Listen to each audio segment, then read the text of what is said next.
മലകളാലും കാടുകളാലും ചുറ്റപ്പെട്ട ഒരു ചെറിയ ഗ്രാമം. ആ ഗ്രാമത്തിന്റെ അറ്റത്ത് വർഷങ്ങളായി മറന്നുപോയ ഒരു മാളിക. കറുത്ത വീട് എന്നായിരുന്നു അവിടെയുള്ള ഗ്രാമവാസികൾ ആ മാളികയെ വിശേഷിപ്പിച്ചിരുന്നത്. അത് ശപിക്കപ്പെട്ട വീടാണെന്ന് അവർ വിശ്വസിച്ചു. ആരും അങ്ങോട്ട് പോകാൻ ധൈര്യപ്പെട്ടില്ല. ഒരിക്കൽ ഒരു യുവ ചിത്രകാരൻ അവന്റെ ചിത്രങ്ങൾക്ക് പ്രചോദനം തേടി ആ ഗ്രാമത്തിൽ വന്നെത്തി. ദേവ് എന്നായിരുന്നു അവന്റെ പേര്.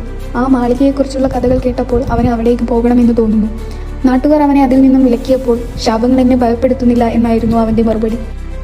അവൻ ആ മാളിക വീടിനുള്ളിലേക്ക് പ്രവേശിക്കുന്നു. എല്ലായിടത്തും പൊടിയും പഴക്കം ചാരിയ ചുമരുകളും. വീടിന്റെ ഒരു കോണിൽ ഒരു വലിയ ക്യാബിനറ്റ് കാണപ്പെട്ടു. അതിന്റെ പിൻഭാഗത്ത് പൊടിയും ചെളിയും മൂടിയ ഒരു ക്യാൻവാസ് അവൻ കാണുന്നു.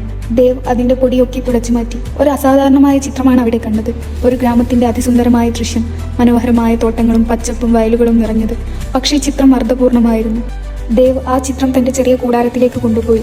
അതിന്റെ രഹസ്യം കണ്ടെത്താനുള്ള തീവ്രതയോടെ അവൻ രാവുകളും പകലുകളും ആ ചിത്രത്തെ പഠിച്ചു. ചില രാത്രികളിൽ അവൻ സ്വപ്നങ്ങൾ കണ്ടു.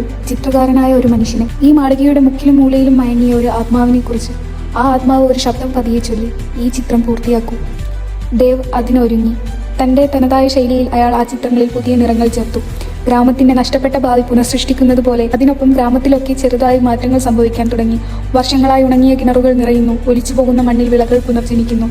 നാട്ടുകാർക്ക് നേരിയ ആത്മവിശ്വാസവും പ്രതീക്ഷയും പ്രകടമാവുന്നു. ഒടുവിൽ ദേവ് ചിത്രം പൂർത്തിയാക്കി. ആകർഷകമായ നിറങ്ങളാൽ സമ്പന്നമായ ഒരു ഗ്രാമം.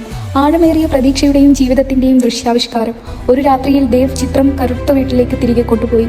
അവിടെ ദേവ് ചിത്രം മതിലിൽ വെച്ചപ്പോൾ അന്ന് രാത്രി ഒരു പ്രകാശം മാളികയിൽ നിന്ന് വീശി. അടുത്ത ദിവസം നാട്ടുകാർ മാളികയെ വല്ലാത്ത ഭീതിയോടെ നോക്കി. പക്ഷേ കറുത്ത വീട് ഇനി ശപിച്ച വീടല്ല, ചിത്രങ്ങളാൽ നിറഞ്ഞ ഒരു സുന്ദരമായ കലാഗ്രഹം.